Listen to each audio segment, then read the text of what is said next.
may isang lumang bahay na matagal nang pinabayaan. Ngunit noong nakaraang buwan, isang mayamang pamilya ang lumipat dito, ang pamilya Ramirez. Dahil malaki ang bahay, kumuha sila ng katulong na mag-aalaga sa mga gawaing bahay. Ang pangalan ng katulong ay Lina, isang tahimik at masipag na dalaga mula sa probinsya. Unang gabi pa lang, may napansin na si Lina. Habang nagwawalis sa lumang silid sa ikalawang palapag, may narinig siyang mahihinang yabag sa kisame na para bang may naglalakad. Pero nang sumilip siya, wala namang tao roon. Kinagabihan, habang natutulog siya sa silid sa likod ng kusina, may marahang kumakatok sa pinto. Akala niya ay si Aling Rosa, ang may bahay, kaya binuksan niya. Ngunit walang tao sa labas, kundi malamig na hangin lang ang sumalubong sa kanya. Pagbalik niya sa kama, may nakitang siyang babaeng nakaputi sa salamin, nakatingin sa kanya, ngunit hindi niya kita ang mukha.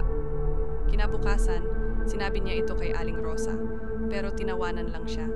Imahinasyon mo lang yan, Lina. Baka pagod ka lang. Ngunit gabi-gabi, paulit-ulit ang mga kababalaghan. May mga gamit na kusang gumagalaw, may tinig ng batang umiiyak, at minsan ay may nakikita siyang anino na dumadaan sa pasilyo. Hanggang isang gabi, habang naglilinis siya ng silid sa ikatlong palapag na dati bawal pasukin, may natagpuan siyang lumang larawan. Naroon ang isang pamilya, kasama ang isang katulong na kahawig niya. Sa likod ng larawan ay may nakasulat, Lina, 1925. Pinatay ng among si Don Felix, hindi na muling nakita. Napaatras si Lina. Paano posible ito? Ipinanganak siya noong 1948. Biglang bumukas ang aparador. Sa loob nito, may nakasabit na lumang uniforme ng katulong. At sa salamin ng aparador ay nakita niya ang sarili niya.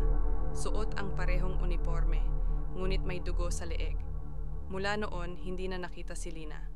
Sabi ng mga kapitbahay, tuwing hating gabi, may katulong pa rin daw na nagwawalis sa ikatlong palapag. Tahimik, hindi kumikibo, hindi lumilingon.